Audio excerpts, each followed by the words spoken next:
Minha melhor amiga roubou o meu padrasto da minha mãe e a minha mãe pediu pra eu poder roubar ele de volta. Ela pediu pra mim. Pra poder ficar comigo? É claro que não, porque a gente quer ver o quê? Macho tomando na rabieta. E eu topei. Sabe aquela amiga vizinha, best friend, que estudou com você, que morou na mesma rua que você, que brincou com você, que cresceu com você, que roubou o marido da sua mãe pra você? Era essa best friend. Vivia na minha casa. Gente, dá problema. Dá problema. A minha mãe se separou do meu pai quando eu tava mais ou menos ali com os meus 10 anos. Isso a minha amiga já vivia dentro da minha casa, mas ela tinha acho que 13. Então, assim, nunca aconteceu nada entre ela e meu pai que eu saiba. E aí, passou alguns anos, quando eu estava com os meus 17 anos, a minha mãe se casou novamente, né? Arrumou um marido novo, não sei o quê, toda aquela história. Eu gostava muito dela, foi tudo muito rápido. Do nada, quando eu vi, pisquei assim, o homem já tava morando lá em casa. Só que até aí tudo ótimo, o problema da minha mãe, já tava com meus 17 anos, focada ali em fazer uma faculdade pra poder ser alguém na vida. Eu morava numa cidade muito pequena. E minha amiga seguia ali comigo do mesmo jeito. Até que foi passando os tempos, tinha 2 anos que a minha mãe estava com o meu padrasto, eu estudando pro pré-vestibular. Chego em casa, a minha mãe está quebrando a casa toda, uma gritaria, e como daqui, grita daqui, faz isso. E eu entrei em casa, quando eu entrei, minha mãe puxando a minha melhor amiga pelos cabelos, ela simplesmente pegou o meu padrasto na cama com a minha best friend forever. Eu na biblioteca estudando, tá, gente, pra poder passar na faculdade, e ela, furefando com o meu padrasto. Mãozinha aqui como se vocês pudessem ver. Aí, ao invés de fazer o que eu fiz aqui. Enfim, toda aquela riburiça, chega os vizinhos tudo separando e briga daqui. E aí virou o comentário da cidade, que a gente morava em cidade pequena. Então todo mundo sabia da vida de todo mundo. Minha mãe botou ele pra fora porque ela não aceitou. Passou mais ou menos 2 semanas e estava meu padrasto de novo dentro de casa, porque minha mãe lustrou o chifre, não aceitou, durou só 2 semanas. Só que aí o meu padrasto jurou que nunca mais ia fazer, que foi um erro, não sei o que. Eu não falava mais com a minha amiga, né? A gente discutiu. Ela parou de ir na minha casa, eu parei de conversar com ela, porque ela pegou meu padrasto, magoou minha mãe. Quando eu menos esperei, minha mãe perdoou ele tava lá e aí ele começou a ter uns comportamentos meio estranhos. Começou a dar perdido da minha mãe, começou a voltar tarde pra casa, começou a dormir fora. E eu, até que a minha mãe simplesmente veio chorando, falando pra mim que o meu padrasto tinha saído de casa. Eu tinha acabado de chegar em casa, do trabalho, tava trabalhando, e minha mãe falou, olha, ele saiu de casa, foi embora, porque ele foi morar com a sua ex-amiga. Meu padrasto foi morar com a minha melhor amiga, do Neida. Alugou uma casa e foi morar com ela. Ele só ficou ali em casa o tempo que ele tava alugando a casa. E aí a minha mãe sentou comigo e me pediu uma coisa que eu nunca pensei que ela ia me pedir. Ela me pediu pra poder roubar ele de volta. Curte, comenta, compartilha os poderes da blogueira.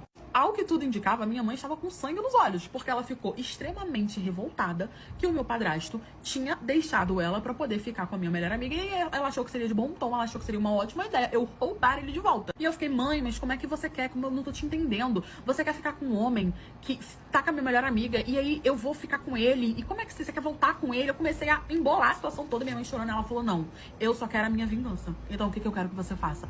Pegue o contato dele, comece a jogar uma conversa nele, falando, poxa, que você fez com a minha mãe, que não sei o que, logo com a minha melhor amiga, porque não comigo. Dê uma de apaixonada, inventa uma história e eu quero que você deixe ele tão louco ao ponto dele largar ela pra poder ficar com você e aí você vai dar um chute no rabo dela. Porque a minha melhor amiga falou pra mim, falou pra mim que ela tinha feito isso tudo porque ela tava muito apaixonada por ele, que ele amava ela, que ela amava ele, que ela ia casar com ele, que não sei o que. Mas ela criou toda essa fanfic na cabeça dela e ela acreditou. Ela não era só uma rapariga velha, safada que tava querendo roubar o macho do outro. Não, ela estava apaixonada por ele e ela acreditou que ele ia largar tudo. Eu fiquei meio assim, falei que não, conversei e tal, mas no fim acabei topando pelo desespero da minha mãe. Peguei o número dele e mandei mensagem. Falei, olha, eu estou revoltada com o que você fez. E aí ele achou que era por eu ter traído minha mãe, ele ter traído a minha mãe. Então eu falei, não. Ele logo me respondeu. Eu falei, não, não é por isso.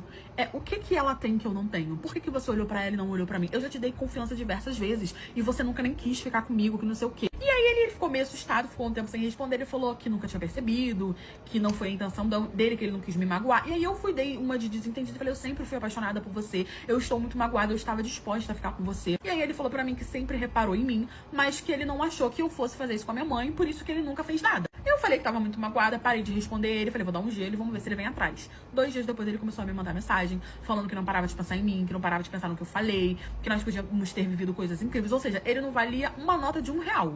E aí ele começou a jogar um assunto, vamos nos encontrar, que não sei o que eu tô afim, que eu não paro de pensar em você e tudo mais e tal. Eu topei, né, me encontrar com ele, marquei tudo bonitinho, falei com a minha mãe, e aí, a gente faz o que agora? Ela falou, agora você vai mandar mensagem pra sua melhor amiga, manda toda a conversa e manda o local que você marcou com ele, que nós vamos só pra poder ver o barraco. Eu mandei tudo pra ela ficou extremamente ofendida, falando, não acredito que ele fez isso comigo, porque ela achou que ela seria a Rã-Pimenta de Ouro, que ele ia trair minha mãe, mas que com ela seria diferente. Ela ficou revoltada. No fim, ela foi no encontro, que era pra eu ir, chegou lá, minha filha, ela já chegou estapeando ele, que aí minha mãe chegou estapeando junto, eu cheguei estapeando junto, o homem apanhou de 3, no fim ele foi embora dali mais roxo que não sei o que. Ela se separou dele porque ficou ofendíssima, não aceitou o chifre também, e no fim ele teve que se mudar da cidade, que ele ficou tão mal falado por todo mundo que ele desistiu de morar ali.